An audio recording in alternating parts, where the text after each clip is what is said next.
memang keterlibatan masyarakat selalu kita libatkan. Kita mengembangkan di Pelayan sekarang 2 hektaran, ya, kemudian mengembangkan di Ngampon, Bantul 2000 meteran. Pendekatannya kita nanam berapa petak begitu. Konsep petani 500 meter, 100.000 meter, orang deket tuh. Pak nanam apa ini? Begitu kita jelasin. Nanti kalau menanam kita beli, Pak. Berbondong-bondonglah mereka tanam. Jadi pendekatan masyarakat, mesin press kita sistem horizontal itu, kemudian kita didapat hibah juga dari Kementerian SDM, tetapi randemennya hanya 20-23%. Kalau kita sekarang dengan mesin press sorghum yang horizontal, kita patenkan dengan KI, itu sampai 40% randemennya. Jadi kalau 100 kilo jadi 40 liter. Inovasi pangan di Indonesia sebetulnya sudah dilakukan sejak ratusan tahun yang lalu. Di Keraton Jogja sendiri tercatat ada ratusan, bahkan mungkin mendekati angka 1000 menu-menu baru dibuat oleh para kreator inovator pangan dari zaman-zaman sebelumnya. Di mana para inovator pada saat itu berpikir bagaimana caranya menciptakan makanan yang memiliki rasa baru yang akhirnya akan bisa disukai oleh sultan yang bertahta untuk disajikan kepada para tamu-tamunya. Inovasi ini mestinya tidak berhenti, di mana kita sudah lebih global. Indonesia harus mengambil panggung yang lebih luas bagi inovasi pangan dan untuk gastronomi di dunia.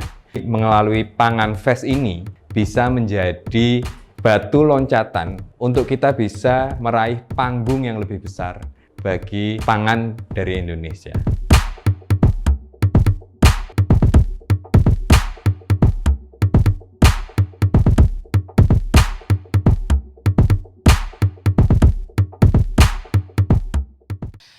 Ya, oke teman-teman, kita kembali lagi ya di Foodcast for Bill Food Podcast Billing for the Future Now, dan kali ini bersama saya Anissa Ertami. Tentu saja di setiap episodenya kita selalu memiliki narasumber yang luar biasa. Nah, kali ini kita sudah kedatangan seorang narasumber yang luar biasa.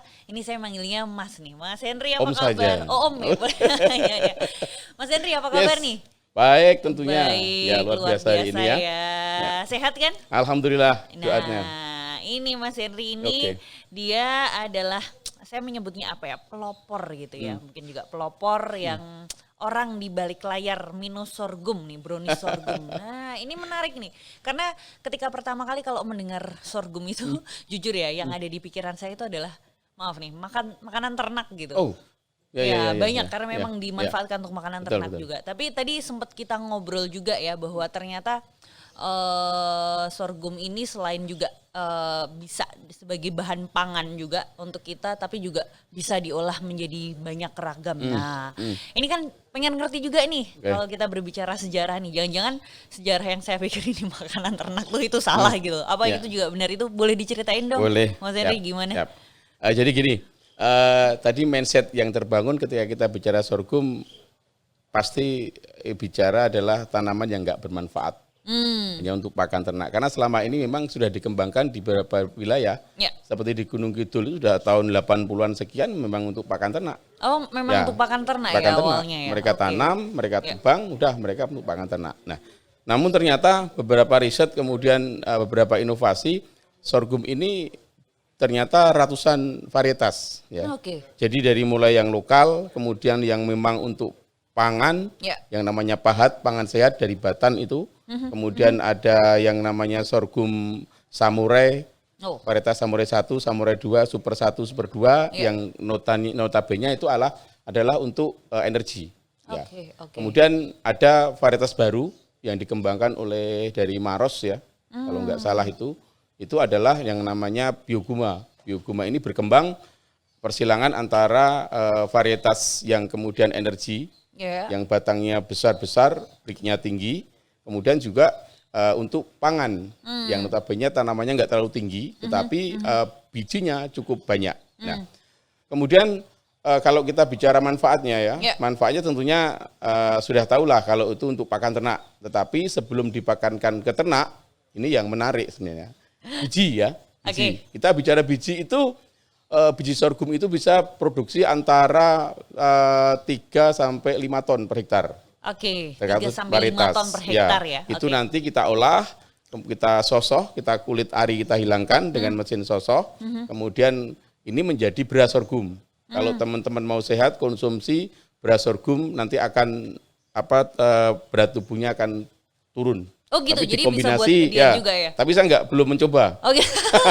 Saya pikir Ini ini harus dicoba nih. kita kombinasi, misalkan beras biasa itu 4, nanti kita kasih 1 mug untuk biji sorghumnya.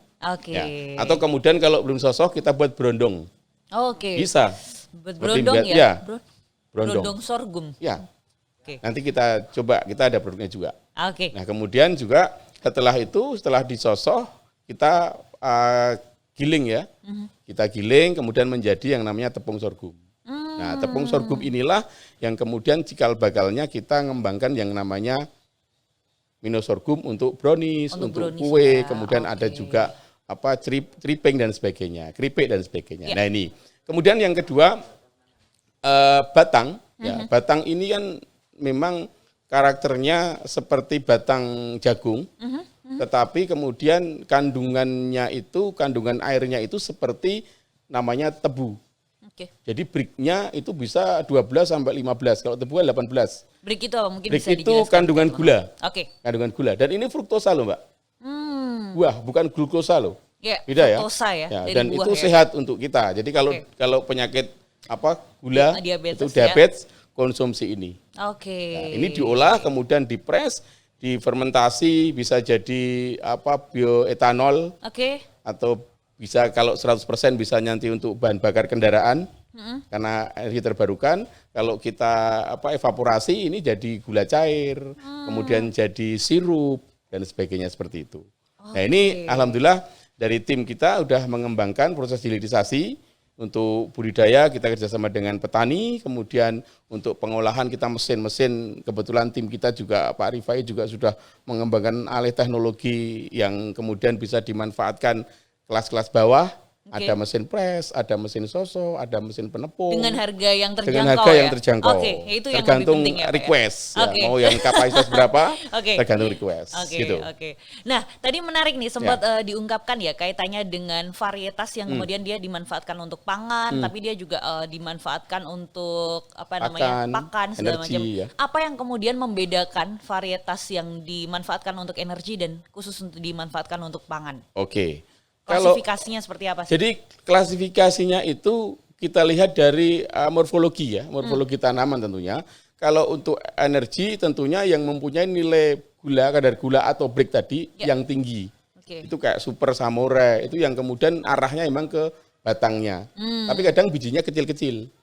Nah, kemudian kalau untuk pangan itu mengarah ke yang bijinya besar-besar, tumbuhnya nggak terlalu butuh tinggi karena batangnya cukup pendek saja Maksimal nanti. tingginya dia bisa sampai Kalau berapa sih? yang sekarang ini bisa sampai 3-4 meter. Oh, 3-4 meter, waduh, lumayan ya. Nggak usah berdiri lah. Iya, 3-4 meter. Dan bahkan di lahan pantai pun iya. ini bisa tumbuh. Di lahan Lahan pantai, pantai. ya. Karena dia memang sebetulnya tidak butuh banyak air Oh ya. iya, katanya, Pak, ya? tentu ya. Dan Oke. ini memang tanaman ini karakternya cukup unik ya sebenarnya. Begitu nanti Mbak potong, Iya. panen, Ya. itu nanti dibiarkan dia akan tumbuh lagi, ratun namanya, sampai 3-4 Oke. kali. Jadi sekali tanam pakai biji, itu 2-3-4 kali bisa kita biarkan tumbuh lagi. Dan ini Panen sampai Iya. 3-4 kali tadi ya. usianya cuma butuh 3 bulan. Oh, cepet ya dia Cepet. termasuknya ya. Iya, Berarti cepet. setahun bisa panen sekitar sampai 4 Ya kali 3-4 kali 3-4 lah, kali ya Oke. begitu. Terus tadi kan kemudian untuk mini sorghumnya sendiri kan sebetulnya olahannya lebih fokusnya akhirnya tepungnya yang kemudian diolah Yes, ya, tepung ya. sorghum. Nah, apa sih kemudian keunggulan ini Mas? Aku juga jadi pengen ngerti dan tepung sorghum ini dibandingkan tepung yang lain kayak gitu. Apakah mungkin secara tekstur kayak gitu dia bisa dimanfaatkan mungkin juga untuk gorengan tepung sorghum kayak Oke, gitu. Aku ya. pengen ngerti nih. Bisa. Jadi bedanya kalau kita bicara tepung sorghum itu kan jelas free gluten ya. Oke, gluten free ya. Gluten free ya. Kalau terigu masih, kalau tapioka juga masih ada. Jadi ini murni, betul-betul murni. Kalau mokaf itu kan ada campurannya, Iya. ya kan? Kalau ini enggak, sudah. Dan karakternya itu hampir sedikit menyamai kayak tepung terigu. Oke. Gitu. Ini yang menjadi kehebatan si sorghum itu. Maka kemudian ketika dimix dengan berbagai macam rasa, mungkin dikasih coklat begitu, ini sangat Ngeblend gitu masuk. ya, oke. Nah, yang pengen lebih kita kembangkan itu di Mino Sorghum itu adalah ketika tepung ini nanti kita mixkan, sekarang kan masih pakai gula pasir nih. Kita mix dengan gula sorghum. Oh iya, tadi Iya, diceritakan ya karena iya. sorghum ketika dipres dia juga bisa keluar niranya ya Niranya, yang iya. bisa dimanfaatkan ya. Nah, saya juga pengen tahu nih Mas, awal idenya sebetulnya tadi kan cerita tuh awalnya ternyata untuk energi terbarukan ya, Ya, justru betul. lah kok malah bisa jadi kepikiran ke pangan tuh gimana? Kadang orang itu dibutuhkan ide gila, Pak. Oke. Tapi jangan gila betul ya. Yang gila bener. Jadi kebetulan awalnya itu sejarahnya sejak 2013-2014. 2013 ya. 2014 begitu, kita dapat kerjasama dengan Kementerian ESDM Balitbang, kemudian dari LPPM UPN Veteran Yogyakarta, Ya. nanem yang namanya untuk pengembangan energi terbarukan KEMSU, kemiri sunan. Kemiri Sunan. Kemiri sunan, Oke. tanaman kemiri tapi tidak enak dimakan. Oke. Ya. Padahal namanya Sunan ya. Ya, sunan. oke. Ampuh sunan itu. Nah, itu kemudian kita tanam di kawasan yang lereng-lereng di Oke. daerah Pleret, Bantul. Oke. Itu sekitar ada 5-6 hektar. Ya, dengan jarak 7 meter kali 4 meter, 7 meter kali 3 meter. Ini saya bicara sejarah ya. Iya. Ya.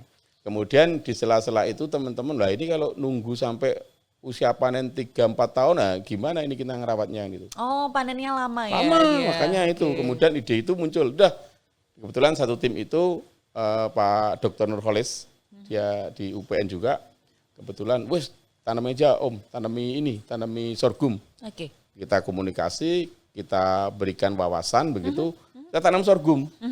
Tidak disangka sorghumnya bagus banget. Nah, kemudian kita lah diberikan semacam dorongan untuk mengolah itu. Sorghum ini ternyata juga bisa diolah jadi energi. Niranya kita menjadikan nira bioetanol, Bioetanol hand tadi sanitizer ya. saat ini. Oke. Dan itu prosesnya sangat sederhana. Oh iya. Sederhana sekali. Tinggal diuapkan airnya kan, kalau bahasa orang kita lah gitu. Kalau bahasa kimia destilasi, Destilasi, fermentasi ya. dan sebagainya.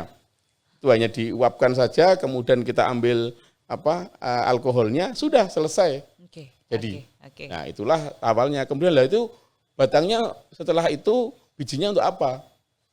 Ya udah, ide-ide itu muncul, kemudian udah kita ini aja kita tepung, kita buat olahan. Nah ternyata pemanfaatan produk yang kemudian tidak kita pernah pikirkan itu jadilah yang namanya tepung sorghum, jadi Mino Sorghum, jadi makanan olahan yang manis. Nanti mbaknya bisa ngerasain. Kalau udah manis, nggak perlu manis Oh lagi. gitu. Nanti kemanisan juga ada. Nah, Pak, kalau soal Mino Sorghum ini berarti tadi kan karena awalnya dia untuk idenya pertamanya malah dari energi terbarukan, kemudian muncul ide coba ditanami sorghum ya karena jarak panennya yang Tanamnya, ya. cepat seperti itu ya, kemudian mudah penanamannya juga. Nah, munculnya tahun berapa sih akhirnya ini Mino Sorghum? Kalau Berarti Mino kira-kira? Sorghum belum lama.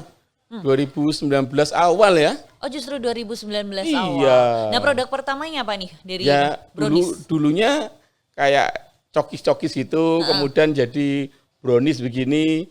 Nah ini masih banyak hal yang perlu kita sempurnakan sebenarnya ya. Kemudian dari tekstur, rasa, kemudian masih teman-teman di Mino Sorghum masih inovasi dengan produk-produk lain. Ya kita harapkan nanti mohon dukungannya, mohon doanya juga. Nanti kita juga mau membuat sirup sorghum. Wah sirup sorghum Sirup menarik sorghum, ini. Jam yang untuk Ya. selai. Selai ya. Ya ini bisa insya Allah nanti. Oke, nah ini menarik. Mohon dibantu doanya saja. Amin, amin. Pasti Mas Henry. Nah, Mas Henry, Yes. tadi kan juga diobrolin nih kalau ternyata karakternya tepung sorghum ini kan hampir sama kayak tepung terigu gitu ya. Yes. Tapi memang ketika awal mengolah untuk jadi brownies tuh ada tantangannya nggak sih? Apa misalnya gimana ya? Aku nggak ngerti apa teksturnya yang mungkin terlalu lunak atau malah jadi terlalu keras kayak gitu awalnya gimana ya? Jadi prosesnya memang sangat panjang ya. Cerita-cerita itu ya karena teksturnya juga agak sedikit berbeda, kemudian meshnya juga berbeda, kemudian bahan bakunya juga karakternya berbeda. Ya. Maka inovasi ini kita lakukan sederhana ya. Oke. Kita coba sekian persen, kita campur ini, telurnya kita campur sekian, coklatnya kita campur sekian. Memang cukup lama prosesnya. Dan ini test case-nya kemana-mana. Ini sebenarnya masih tahap juga coba dirasa seperti apalah gitu. Oke, Mas Testimoninya Didit. kayak apa. Itu yang gitu. bikin Mas Henry sendiri? Ya resepnya? bukan, saya nggak buat bikin dah ya. Nah itu makanya saya kan pengen tahu tuh. Akhirnya ada orang yang berurusan sama Ya, dapur untuk coba ya, juga resepnya ada. juga. Oh. Bu Popi. Oke, Ya. aku pikir juga di sini Mas Henry bicara terus nyobain bikin. Kalau saya sendiri. hobinya masak juga. Kirain hobinya makan. Hobinya makan juga iya sih sebenarnya. Tapi memang kita berbagi peran ya, Iya. Mbak ya, berbagi peran ya. Pak Rifai itu nanti bagian bagaimana mesinnya. Ya. Mas Himawan bagian terkait dengan ahli kimianya di situ. Oke. Saya ahli ndobos kayak gini ya. Dan di dapur ada sendiri ya tadi Bu Ada. Popi Makanya ya. memang Oke. manajemen kan terbentuk seperti itu. Iya, Maksud saya iya. ngurusi Berbagi tanah, ya. nanem kemudian sampai ngurusi seperti itu. Gitu. Iya, siapa Ya. tahu one man show kan. Waduh, Berarti. nggak kuat Mbak. Nah, kemudian juga ide-ide soal variasi olahannya Ya. nih. Nah, itu semua apakah mungkin memang ada apa namanya istilahnya riset khusus untuk itu variasinya atau memang kemudian nih ada masukan aja kayak oh coba diolah Iya. jadi ini kita istilahnya trial and Ya. errornya gitu. Kalau macam-macam olahan sebenarnya memang ada dari kita juga, dari masukan dari coba dibuat ini. Kalangan untuk anak-anak gitu. Yeah. Ini kan segala umur ya. Yeah. Kalangan anak-anak Choco Chip misalkan gitu. Ya, kita coba seperti itu masukan dari orang-orang gitu loh. Oke. Dan Jadi- tingkat rasa pun, Yeah. tingkat rasa yang kemudian terlalu manis. Ini coklatnya kebanyakan begitu. Ini sebagai masukan dari kita, tim kita Bu Popi untuk bisa mengembangkan membuat variasi yang berbeda. Iya. Ya, ini memang tidak serta-merta seperti itu. Prosesnya cukup panjang dan cukup banyak orang yang kemudian nanti juga mbaknya kalau ngerasain, oh ini kurang manis gitu lah. Atau memang perlu Pak nanti kita coba yang lain bentuknya kayak gitu. Ini juga secara keekonomisan begitu. Kemarin teman-teman ada yang pesen untuk acara hajatan 7 harinya meninggal itu dengan brownies sorghum. Brownies Coba kalau yang ukurannya beda lah, agak lebih kecil sedikit gitu begitu. Oke. Kita bervariasi seperti itu. Oke, Tergantung permintaan pasar kan. Ya, memenuhi permintaan pasar. Nah, terus ini Mas mau ngobrolin soal keterlibatan peran warga. Kan pengen tahu juga nih, akhirnya dari sini suplai sorghumnya tuh dari mana gitu. Oke. Apakah kemudian juga memberdayakan warga sekitar itu? Kan tadi dibilangin kalau kantornya ya di daerah Sewon Sewon, kayak gitu. Apakah memang kemudian melibatkan warga sekitar Sewon atau memang kemudian bekerja sama dengan petani yang ada di daerah lain? Oke. Ya. Basis kita itu sebenarnya pemberdayaan masyarakat. Dan kita tidak bicara banyak profit, tapi kita bicara benefit. Oke. Benefit itu sustainable. Artinya ketika kita bicara benefit, pasti di belakangnya ada profit. Tapi kalau kita bicara profit dulu, nggak akan sustainable. Oke. Clear ya? Ya. Yang kedua, memang keterlibatan masyarakat selalu kita libatkan. Kita mengembangkan di Pelayan sekarang, Oke. 2 hektaran, ya kemudian mengembangkan di Ngampon, Bantul, 2000 meteran, begitu. Ini juga mengembangkan di beberapa, kemudian kita juga kerjasama dengan petani yang sudah nanam sorghum juga. Oh, memang sudah ada ya? Ada. Oke. Makanya arahkan ini ke sorghum yang varietas ini. Jadi pendekatan sosialnya itu macam-macam, Mbak. Coba gini, sampean ngasih biji suruh nanem, tanemen nanti tak Nggak beli. mau pasti. Nggak mau pasti, Iya. karena nggak tahu kan jaminannya kayak apa begitu. Ya pendekatannya kita nanem berapa petak begitu. Iya. Konsep petani sekarang ini kita tanam berapa petak, 500 meter atau 1000 meter, orang deket. Tanya Loh, ya. Pak nanam apa ini kan gitu. Oh, Jadi oke. begitu kita jelasin. Nanti Ya. kalau nanam kita beli Pak. Ya, ya. Sudah.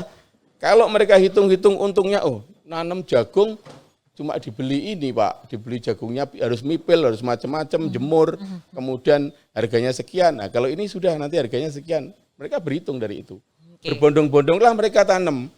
Oke. Jadi pendekatan masyarakat memang harus berbeda. Dan kemudian keterlibatan di sisi lain ya, di sisi hulu hilirnya, Ya. ini juga bermacam-macam, Mbak. Ya, saya untuk pengembangan teknologinya dengan akademisi, dengan praktisi, ya kan. Kalau tadi nanamnya dengan kelompok masyarakat, ya kan. Kita kerjakan dengan praktisi, dengan ahli di akademisi. Ini kira-kira perancangan seperti apa? Mesin press kita sistem horizontal itu memang berawal dari kita teman-teman itu melihat mesin press orang jualan tebu itu ya, tebu. ya, ya. Rohnya Yang di cuma pinggir jalan. satu, tapi nggak efektif. Oke. Kita sampai ke pabrik madu kesmo, pabrik tebu. Ya. Ya kan, dengan segitu banyak kan. Nah, kemudian kita didapat hibah juga dari Kementerian SDM, mesin press, tetapi randemennya hanya 20-23%. Jadi ketika 100 kilo cuma jadi 20 kiloliter gitu loh. Okay. Kalau kita sekarang dengan mesin press sorghum yang horizontal, kita patenkan dengan KI, ya udah keluar, tim-tim kita masuk nama di situ, itu sampai 40% randemennya. Jadi kalau 100 kilo jadi 40 liter. Begitu. Itu yang dari sisi teknologi. Dari sisi produk-produknya, kita suruh nyoba ke masyarakat. Kita ini kosnya tinggi Mbak, ketika kita ngasihkan ke masyarakat itu kan nggak harus beli. Coba lu rasain gitu kan, kayak apa begitu. Nah ini memang semua harus dilibatkan. Oke, gitu. Dari hulu ke hilir ya Mas ya. Nah akhirnya kan tadi berbicara soal mesin press kayak gitu, kemudian akhirnya kita sudah punya produk olahannya juga ya, dari keripik, kemudian ada, ya ini tepung ya awalnya, dari tepung, kemudian diolah menjadi brownies, keripik, dan segala macam tadi. Ini memang sudah menerapkan SOP ya, dan good manufacture-nya? Kalau sekarang prosesnya begini Mbak, prosesnya sekarang ini sudah mulai ke arah kita mendaftarkan ke ke yang lebih bagus lah. Misalnya izin-izin sudah kita siapkan, karena kalau Indonesia itu regulasinya izinnya harus duluan. Oke. Ya, saya bicara regulasi ini ya, karena memang harus disiapkan seperti itu. Kalau luar negeri kita dibantu dulu, kita bantu pasarkan, baru izinnya keluar kan gitu. Kalau enggak, kita harus izin dulu, mau masuk ke supermarket harus ada PIRT-nya kan gitu, label halalnya kan begitu. Nah kita tetap lakukan itu, tetapi memang bertahap. Oke. Gitu, tetap kita lakukan. Sampai saat ini yang sudah keluar sertifikatnya sampai saat apa ini aja? Sertifikatnya proses PIRT-nya sudah dicek oleh Dinkes, tinggal nunggu kita keluarnya. Oke. Gitu. Ya pelan-pelan Mbak. Ya satu-satu ya. Iya. Nah ini selama dalam ini Mas, saya juga pengen ngerti nih. Ketika awal-awal ya sorghum ini kan termasuk cukup asing lah, bukan istilahnya kalau padi orang tahu ya, banyak jagung orang tahu. Mungkin kalau gandum orang ya sedikit lebih kenal. Nah sorghum ini kan jarang. Ada nggak sih waktu awal-awal kemudian mengembangkan sorghum ini untuk makanan kayak gitu, orang-orang kemudian kayak gitu. Apalagi mungkin ya awalnya misalnya kayak saya yang taunya itu kan makanan ternak kayak gitu. Emang bisa dimakan orang kayak gitu. Nah itu ada nggak cerita-cerita kayak gitu penolakan dari orang-orang? Sebenarnya kalau penolakan nggak ada. Nggak ada ya. Branding awal kita adalah ini makanan sehat. Ya, mindset dirubah seperti itu dulu. Begitu orang makanan sehat dan ini cukup masih agak high class ya. Kita mau melevelkan itu menjadi standar kelasnya ya, medium class. Cuman nanti harganya tidak setinggi ini. Artinya harus kita proses dari hulu hilirnya itu, jangan sampai ini kosnya terlalu tinggi gitu loh. Padahal tanaman gampang ditandur, yang ngendi urip bahasanya gitu. Perawatannya mudah, ora dipupuk aja hidup. Ya, potong ratun tumbuh. Sampai 4 kali lagi 4 kali kan. Nah ini harus kita ubah seperti itu. Jadi kemudian orang akan semakin senang menikmati makanan sehat, kemudian tubuh jadi sehat, ya kan, yang tidak mahal. Itu dia yang dicari, bahan pangan sehat, murah, mudah ditanam ya. Kayak gitu. Saya itu kadang gini Mbak, yang namanya swasembada pangan zamannya Pak Harto itu kan agak sedikit kebelabasan kan saya. Karena semua wilayah itu sekarang makannya nasi. Di Papua itu makannya nasi, yang dulunya sagu. Maluku, kemudian di NTT yang jagung titi juga sekarang makannya nasi. Nemui jarang. Ya kan? Akhirnya apa? Orang seperti itu penyakit gula itu sekarang banyak banget. Karena proses dari padi itu berapa sih kandungan gulanya dari nasi yang apalagi dimasak di rice cooker itu. Ya kan? Nah monggo lah kita sekarang beralih ke makanan-makanan lokal yang diversifikasi, produk olahannya bisa bermacam-macam bentuknya, menarik. Salah satunya adalah tanaman sorghum, ya kan. Teman-teman bisa mulai dari situ, konsumsi sorghum. Gluten free, lebih sehat ya. Lebih sehat. Tadi katanya ini sempat dibilang kayak bikin lebih kuat tuh, lebih gimana tuh, soal stamina atau gimana kalau stamina jelas lebih kuat kan, diimbangi olahraga tapi. Kayaknya semuanya harus pakai olahraga ya, kalau cuma duduk makan tidur, duduk makan tidur juga saya itu sehari mesti nyepeda loh Mbak. Oh gitu, minimal 20 kilo. Kalau Pak Rifa itu lebih oke. banyak lagi teman saya itu ya, tapi tiap hari itu. 20 kilo ambil keliling kebun gitu. Ya kemana-mana lah. Yang jelas monggo sorghum ini Ya. bagian dari, apalagi kita sudah membuat macam-macam olahan. Nanti kita juga masih mohon masukannya apa kira-kira yang di saat ini diminati masyarakat terkait produk-produk olahan yang berbasis pada makanan sehat. Oke. Ya, untuk oke. bayi Ya. bagus buburnya, ya kan. Oke. Tinggal dimasak pakai air itu bagus juga. Oke. Gulanya, Ya. ya kan. Nanti jam, ya Tadi mau semoga sirup ya. Sirup, Nah, sudah sirup. sampai saat ini produk Mino Sorghum udah ada berapa variasinya ya, Mas? Ini sementara masih ini aja. Keripik dan brownies Tapi ya. sekarang fokusnya masih di situ. sudah mau menginovasi beberapa produk Oke. lagi. Ya karena memang ini kan contohnya bahasa kita itu orang itu biar tahu dulu lah, gitu loh. Ngerasa kesek gitu. Ngerasa kekis bebas sudah mereka jalan di pasar. Kita inovasi lagi Oke. begitu. Kan nggak kenal maka nggak sayang. Nah iya, ya. makanya juga saya baru kenal Mbak Yu tadi. Iya, nggak kenal harus kenalan. Bukan Iya. ini. Tapi nggak cuma gini kenalnya. Nah, Mas Henry, Yes. terus aku pengen ngerti ini. Tadi ya, aku sorghum ini di masyarakat kan sebetulnya juga masih cukup asing tadi ya. Nah, Ya. kemudian strategi pemasarannya sama target utama pasarnya siapa sih kita? Ya. Apakah emang khusus untuk saya nih, misalnya milenial kayak gitu? Harus itu. Justru soal strategi pemasaran, selama ini kita masih face to face, kemudian pakai Instagram, Oke, media sosial media ya. medsos, Oke. ya begitu. Kemudian juga sasaran kita adalah orang-orang yang saat ini ada beberapa penyakit, ya, yang kemudian bisa diterapi, dimakan. Penyakit apa itu Ya, misalnya? misalnya kayak gula lah, Oke, diabetes gitu, nggak diabetes ya. pengen makan yang enak roti tapi masih kandungan gulanya tinggi, pakailah Mino, Oke. pakailah brownies ini. Nah, ini gitu. untuk dia kan tadi campuran gulanya gimana? Ya kita dikit banget, nggak dikasih aja nggak apa-apa. Oke. Kalau kata teman-teman ini terlalu manis, ini padahal sudah kecil sekali campuran nih. Oke, Gitu loh. oke. Tapi memang sudah manis Lah karena ya dia memang basicnya. biji sorghum sendiri sudah mempunyai kandungan gula sebenarnya. Oke. Kalau saya sih kayak gini masih nggak perlu gula sih nggak apa-apa, karena kayak kopi aja nggak pakai gula kita. Ya, sudah biasa Udah hambar ya. biasa ya, hidupnya sudah pahit lah. Oke. Oke.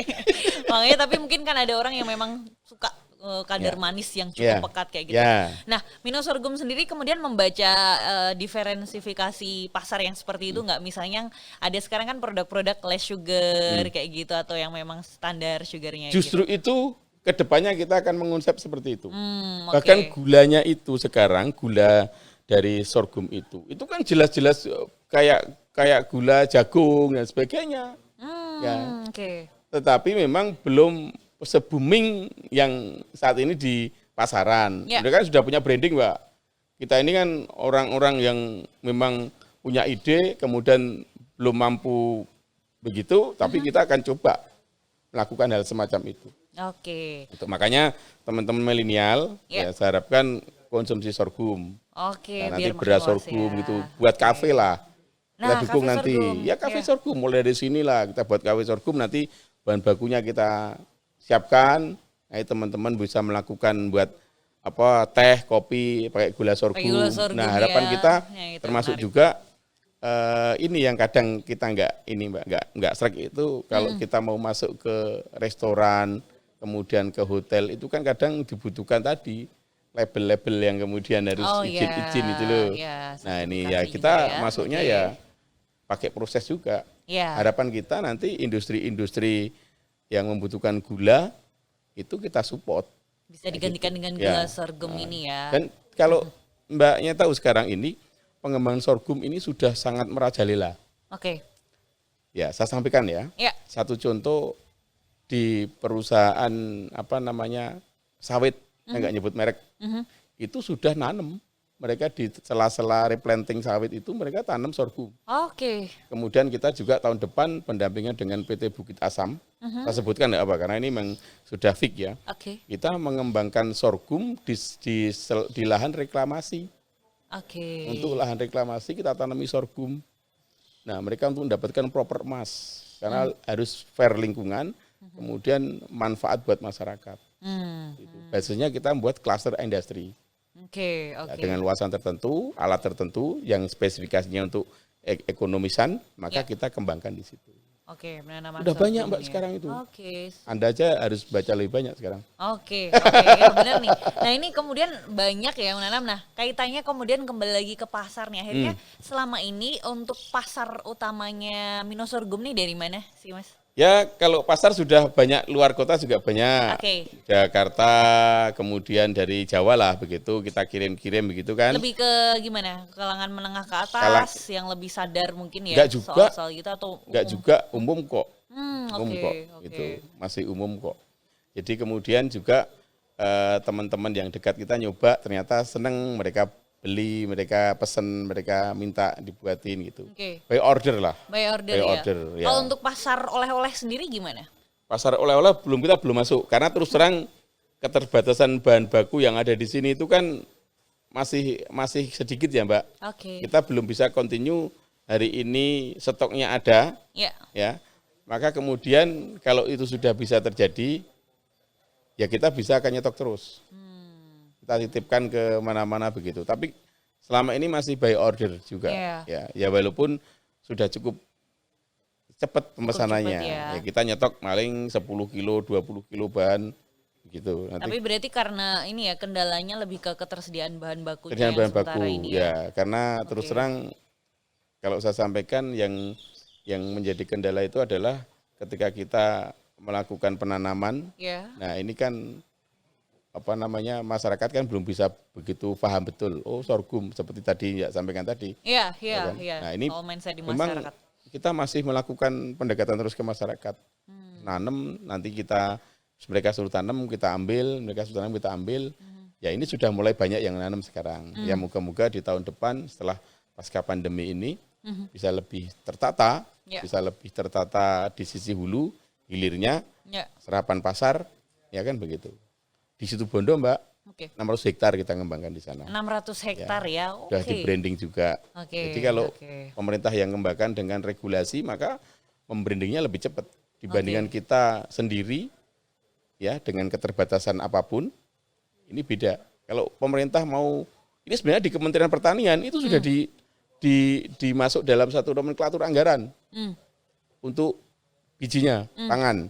Kemudian di Kementerian SDM itu sudah nomenklatur untuk pengembangan energinya. Tinggal mensilangkan saja di situ, selesai sudah. Cuman sampai di bawah ini belum semua bisa connect. Misalnya di Provinsi DIY ini sorghum belum menjadi bagian nomenklatur yang harus dikembangkan, karena saya sering komunikasi dengan teman-teman di provinsi juga pengembangan sorghum ini cuman aduh Pak ini belum masuk dalam nomenklatur anggaran kita. Kalau ini sudah maka akan cepat ngepusnya.